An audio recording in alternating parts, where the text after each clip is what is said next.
Hi, I'm Seong and I'm going to read you Rahman's Big Break, written by David Chin, illustrated by Leong Wai Khong.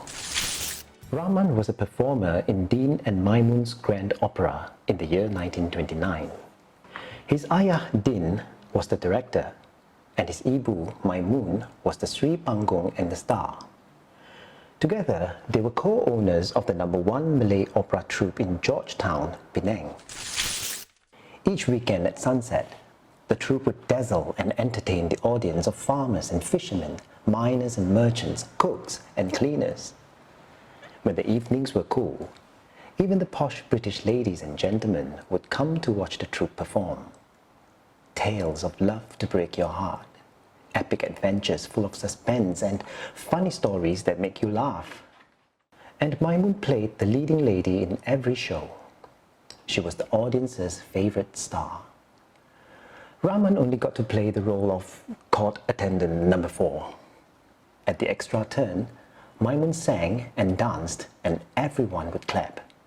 They chanted her name if she didn't show on stage. All of Georgetown agreed. Dean and Maimun's Grand Opera was a hit. When Rahman was first called on stage, he was mighty pleased to be called an actor, just like Maimun. But while Maimun got claps and cheers, all Rahman got was to appear in the corner of the stage where no one seemed to notice him at all. As time went by, Rahman watched the other actors and memorized their roles by heart.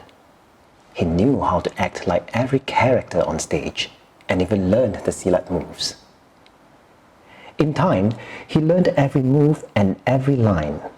So when would it be his turn to shine? "I'm bored of being court attendant number 4, he complained.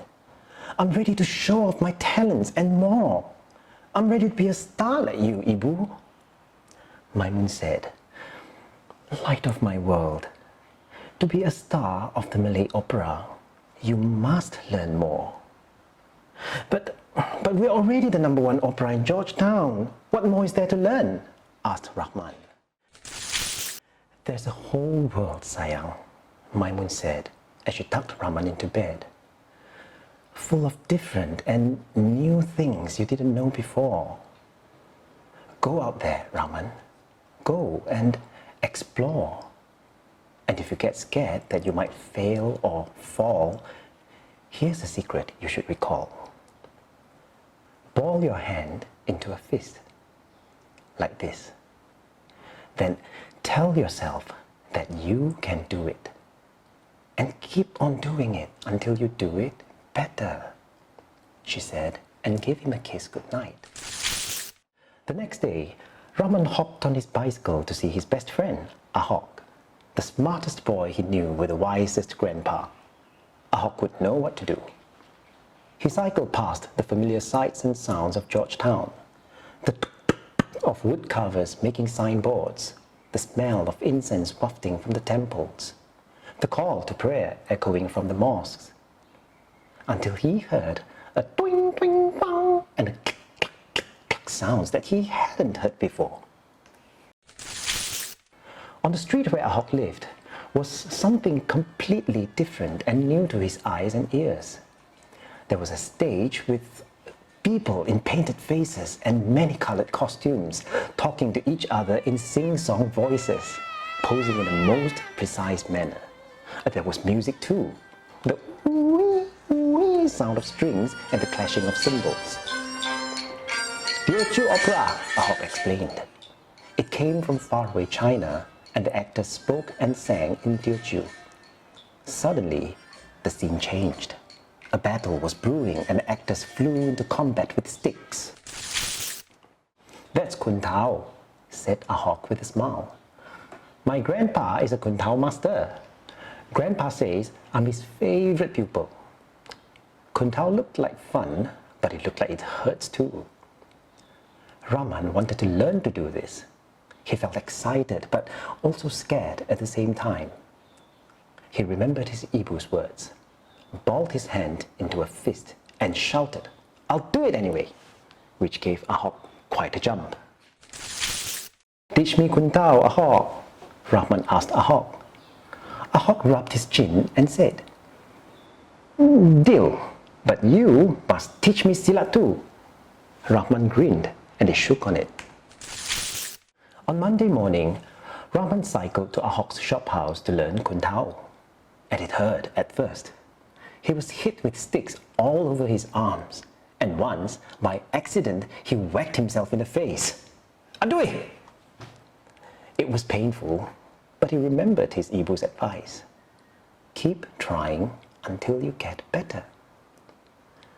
So he dusted himself off and practiced again. And the more he practiced, the better he got. After 3 weeks, Rahman learned 6 Kun Tao techniques and how to spin a stick with one hand. Ahok learned 9 silat techniques and how to put someone in a headlock. He wanted to show off to his ibu but was having so much fun that he couldn't stop yet. Rahman was on a mission to learn. On Sundays, Henry Soliano showed him how to samba. Henry, a dancer from Manila, knew all the latest dances like the waltz, tango and foxtrot by watching foreign films. In return, Rahman taught Henry how to rongging and shake and sway the Malay way. On Tuesdays, Gayatri, the baker's daughter, taught him about Indian music. She taught him about rhythm and melody and how to pump and play the harmonium. In return, Rahman taught Gayatri the words to Terang Bulan, a song his ibu would sing, and his favorite one too.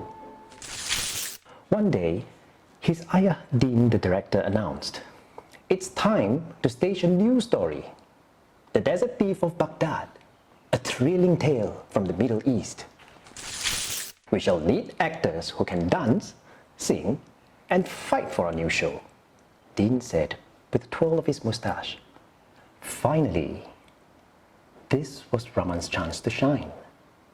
This was his big break. "Pick me, Ayah, pick me! Let me show you that I'm ready to be in the lead!" Rahman shouted as he jumped up and down to the surprise of many. "Go ahead, Rahman, and show me what you know," said his ayah and director. Rahman took a deep breath, balled up his fist, and began.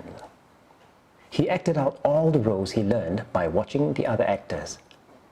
But he also played the harmonium and sang an Indian melody, danced the samba just like Henry showed him, and performed Kun Tao moves most masterfully. When he was done, everyone applauded and Maimun clapped the loudest. "Rahman, that was an amazing audition," the director said. "You can act, sing and dance. You have fighting skills too. You're perfect to play the hero sidekick for the show. As the sidekick, you will follow the hero into adventure. You must be trustworthy and ready to serve the hero whenever he calls for your help. What do you say, Rahman? Do you want to be the sidekick?" The sidekick! He would be at the hero's side, a role that would almost make him the star of the show. "Thank you, director. I won't let the troupe down. I'll rehearse every day and make my way to become a star of the opera, just like Ibu." And after many years of learning, practicing and performing, Rahman finally became a star of the opera.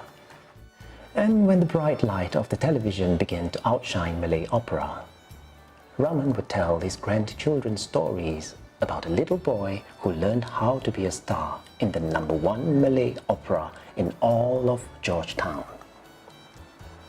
The end. So the story teaches us that we must always be patient, that we must work hard and work our way from the bottom to the top, just like Rahman.